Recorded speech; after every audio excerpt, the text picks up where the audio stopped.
students, welcome to Electro classes, one step ahead for learning, where we help you to achieve your goals. Students, last lecture में हमने discuss किए थे previous year questions और उस lecture में हमने total 5 questions discuss किए थे जो कि प्रीवियस ईयर एग्जाम्स में पूछे गए।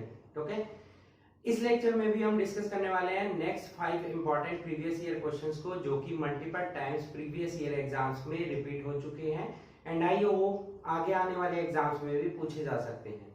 ओके, सो स्टार्ट करते हैं आज का लेक्चर बिना किसी देर के। फर्स्ट क्वेश्चन है आज का, व्हाट आर एलओएस?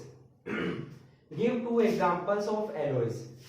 एलओएस क्या होते हैं और इनके क्या एग्जांपल है, ये मैं थ्योरी सेक्शन में भी आपको कंप्लीट करा चुका हूं, तो उसी से रिलेटेड आपसे क्वेश्चन पूछा गया है कि एलओएस क्या होते हैं और इनके आपको 2 एग्जांपल नोट करने हैं। कोई भी 2 एग्जांपल आप नोट कर सकते हैं जो भी आपको सुटेबल लगे। ठीक है, तो पहली बात कि एलओएस होते क्या है, तो एलओएस क्या होते हैं, होमोजीनियस मिक्सचर होते हैं। Alloys are the homogeneous mixtures of 2 और मोर मेटल्स, या तो वो 2 या 2 से ज्यादा मेटल्स का मिक्सचर हो सकते हैं या फिर और अ मेटल और a non-metal, metal and a non-metal। ठीक है, एलओएस क्या होते हैं बच्चों, या तो हम जब 2 या 2 से ज्यादा मेटल्स को आपस में मिक्स करते हैं तब भी एलओए बनते हैं, या हम फिर एक मेटल और दूसरी नॉन मेटल को आपस में मिक्स करेंगे तब भी हमारे पास क्या बनते हैं, एलओएस ही बनते हैं। ठीक है, एग्जांपल नोट कर लेते हैं। एग्जांपल ले लेते हैं हम, जैसे कि ब्रोंज और ब्रास। ठीक है, ठीक है, क्लियर हुआ इतना। अब उसके बाद चलते हैं हम आगे। What is rust and what it's chemical formula. Question में आपसे पूछा गया है कि रस्ट क्या होता है और इसका केमिकल फॉर्मूला क्या होता है। रस्ट के बारे में आपने सभी ने सुना हुआ होगा कि जब भी हम आयरन को विदाउट पेंट रखते हैं तो उस पर क्या होता है कि जंग लग जाता है। ठीक है, उसी को हम क्या बोलते हैं, रस्ट बोलते हैं। तो वो किसकी वजह से लगता है, जो एटमॉस्फेयर में मॉइस्चर प्रेजेंट होता है या वाटर ड्रॉप्स प्रेजेंट होती हैं, तो जब वो वाटर ड्रॉप्स कांटेक्ट में आती है उस आयरन के तो उस पर क्या हो जाता है, जंग लग जाता है। ठीक है, तो उसका फॉर्मूला क्या होता है, क्वेश्चन में आपसे ये पूछा गया है। तो जनरली रस्ट क्या होता है, rust is hydrated iron third oxide. ठीक है, रस्ट होता क्या है, व्हाट इज रस्ट? रस्ट क्या है, हाइड्रेटेड आयरन थर्ड ऑक्साइड है। थर्ड क्या है, ये थर्ड जो है वो आयरन की ऑक्सीडेशन स्टेट को रिप्रेजेंट करता है। जैसे कि मैंने लास्ट लेक्चर में आपको बताया था कि आयरन जो है 2 ऑक्सीडेशन स्टेट शो करता है, एक तो +2 और एक +3। ठीक है, तो यहां पर +3 इसकी ऑक्सीडेशन स्टेट है, ये ध्यान रखेंगे आप। अब इसका फॉर्मूला क्या होता है, हाइड्रेटेड का मतलब तो ये हो गया कि इसमें वाटर प्रेजेंट होगा, वाटर ड्रॉप्स प्रेजेंट होगी। आयरन थर्ड ऑक्साइड, देखिए ऑक्सीजन की और आयरन की जब हम रिएक्शन कराते हैं तो कंपाउंड क्या बनेगा, देखिए आयरन की ऑक्सीडेशन स्टेट होती है 3 और ऑक्सीजन की कितनी होती है 2, तो यहां से क्रॉस मल्टीप्लाई होगी तो फॉर्मूला क्या बन जाएगा, Fe2O3। ये तो फॉर्मूला हो गया हमारा आयरन थर्ड ऑक्साइड का। अब क्वेश्चन में आपसे कहा है हाइड्रेटेड है, तो यहाँ पर वाटर के कितने भी मॉलिक्यूल्स हो सकते हैं तो हम यहाँ पर रिप्रेजेंट करेंगे इसको x से, क्योंकि हम इसे काउंट नहीं कर सकते हैं कि 1 ड्रॉप वाटर ड्रॉप्स होगी या 2 होगी या 10 होगी या 1000 होगी, तो यहाँ पर हम x से डिनोट करेंगे इसको। ठीक है, तो फॉर्मूला क्या हो गया रस्ट का, Fe2O3.XH2O। ये किसका फॉर्मूला हो गया बच्चों, ये फॉर्मूला हो गया किसका, रस्ट का। ठीक है, और रस्ट एक्चुअल में होता क्या है, रस्ट होता है हाइड्रेटेड आयरन थर्ड ऑक्साइड। ठीक है, दोनों क्वेश्चन क्लियर हुए आपको। अब उसके बाद चलते हैं हम थर्ड पर। थर्ड क्वेश्चन में पूछा गया है, यहाँ पर आपको एक टेबल दिखाई दे रही होगी, तो टेबल में क्या है, एक साइड हमने मेटल ऑक्साइड नोट किए, zinc oxide, magnesium oxide, copper oxide. ठीक है, और दूसरी साइड वही मेटल्स लिए हमने जिनके यहाँ पर ऑक्साइड्स है, zinc, magnesium and copper. Question में आपसे क्या क्वेरी की गई है, metallic oxides of zinc, magnesium and copper were heated with given metals. इन्हीं ऑक्साइड्स को हम इन्हीं मेटल्स के साथ अलग अलग सेपरेट सेपरेट क्या करते हैं, हीट अप करते हैं। तो क्वेश्चन में आपसे पूछा गया है कि आप कब ऐसी रिएक्शंस होंगी जहां पर आप डिस्प्लेसमेंट रिएक्शन को देख पाएंगे, ठीक है। तो मतलब किस किस के बीच में डिस्प्लेसमेंट रिएक्शन पॉसिबल होगी, कौन एक दूसरे को डिस्प्लेस करेगा और कौन नहीं करेगा, ठीक है। वन बाय वन हम चलते हैं। तो डिस्प्लेसमेंट रिएक्शन होने के लिए आपको रिएक्टिविटी ऑर्डर का पता होना बहुत ही जरूरी है कि यहाँ पर जो मेटल्स दी गई है उनमें कौन ज्यादा रिएक्टिव है और कौन लेस रिएक्टिव है। तो रिएक्टिविटी ऑर्डर के अकॉर्डिंग, जो कि मैंने रिएक्टिविटी ऑर्डर आपको नोट करा रखा है, उसके अकॉर्डिंग क्या है कि मैग्नीशियम सबसे ज्यादा रिएक्टिव मेटल है। गिवन 3 मेटल्स में मैग्नीशियम जो है रिएक्टिविटी ऑर्डर में सबसे ऊपर प्रेजेंट है, तो ये सबसे ज्यादा रिएक्टिव होगी। उसके बाद आएगी जिंक और उसके बाद आ जाएगा कॉपर, ठीक है। ये हो गया रिएक्टिविटी ऑर्डर। अब वन बाय वन हम क्या करेंगे, जिंक ऑक्साइड की जिंक से रिएक्शन कराएंगे, फिर मैग्नीशियम से कराएंगे, फिर कॉपर से। तो देखते हैं क्या होगा। देखिए जिंक ऑक्साइड की जब हम जिंक से रिएक्शन कराते हैं, जब भी किसी भी रिएक्शन कंपाउंड की उसी मेटल से रिएक्शन होती है तो वहां पर कोई भी रिएक्शन शो नहीं होती है। भाई वो खुद को डिस्प्लेस नहीं कर पाएगा क्योंकि वो उसकी जो कैपेबिलिटी है वो दोनों इक्वल है, ठीक है। तो जिंक जिंक को डिस्प्लेस नहीं कर पाएगा, यहाँ पर कोई रिएक्शन नहीं होगी, ठीक है।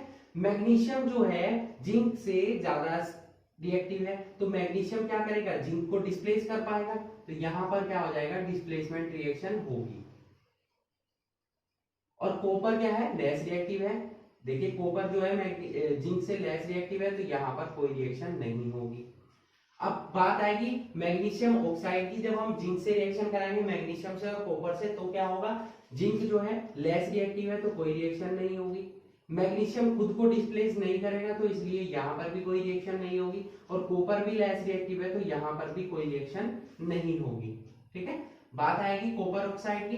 तो कॉपर ऑक्साइड में आप देख सकते हैं कि कॉपर जो है वो लेस रिएक्टिव मेटल है सभी तीनों मेटल्स में। तो मैग्नीशियम भी उसे डिस्प्लेस कर सकता है और जिंक भी डिस्प्लेस कर सकता है। तो जिंक की जब रिएक्शन होगी यहां पर भी डिस्प्लेसमेंट रिएक्शन होगी, ठीक है, और यहां पर भी डिस्प्लेसमेंट रिएक्शन होगी। और यहां पर देखिए कॉपर कॉपर को डिस्प्लेस नहीं करेगा, इसलिए यहां पर क्या आ जाएगा, आपका कोई रिएक्शन नहीं होगी। तो डिस्प्लेसमेंट रिएक्शन डिपेंड किस पर कर रही है, उनके रिएक्टिविटी ऑर्डर पर। अगर आपको रिएक्टिविटी ऑर्डर पता है तो आप इजीली उस क्वेश्चन का आंसर दे पाएंगे, अदरवाइज आप कंफ्यूज रहेंगे कि कहां पर रिएक्शन पॉसिबल हो पाएगी और कहां पर नहीं हो पाएगी, ठीक है। क्लियर हुआ क्वेश्चन नंबर 3 आपको। तो यहां पर हमने 3 क्वेश्चन डिस्कस किए। नेक्स्ट चलते हैं अब नेक्स्ट क्वेश्चंस पर, so please note it. Question number 4 है बच्चों यहाँ पर, which metal is the best conductor of electricity.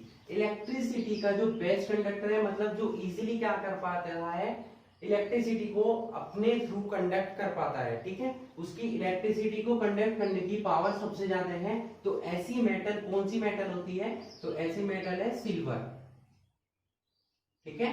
Silver जो है वो बेस्ट कंडक्टर है किसका, इलेक्ट्रिसिटी का, ठीक है।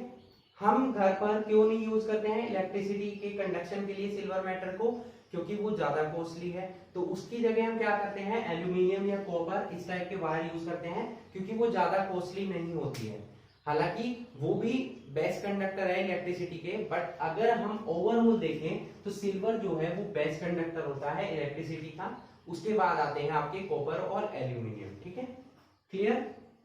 नेक्स्ट है क्वेश्चन नंबर 5, इसे ध्यान से समझेंगे आप। एक स्टूडेंट है, a student has been collected silver and copper coins। एक स्टूडेंट है हमारे पास और उसने क्या किया, सिल्वर कॉइन्स और कॉपर कॉइन्स को कलेक्ट किया। कुछ टाइम वो देखती है कि ब्लैक कोटिंग सिल्वर कॉइन्स के ऊपर क्या हो जाती है, ब्लैक कोटिंग, मतलब ब्लैक कलर की परत जो है वो जमा हो जाती है उसके ऊपर, जबकि जो कॉपर कॉइन्स है उनके ऊपर ग्रीन कलर की कोटिंग कलेक्ट हो जाती है, ठीक है।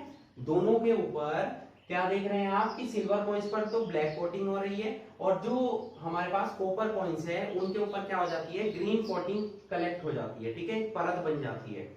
अब पूछा है which chemical phenomena is responsible for the coating. ऐसा कौन सा फिनोमिना है जो यहाँ पर पॉसिबल हो पा रहा है और उनके ऊपर जिसकी वजह से ग्रीन और ब्लैक कलर की कोटिंग हो पा रही है, ठीक है। तो उस फिनोमिना का नेम क्या होता है, कोरोजन।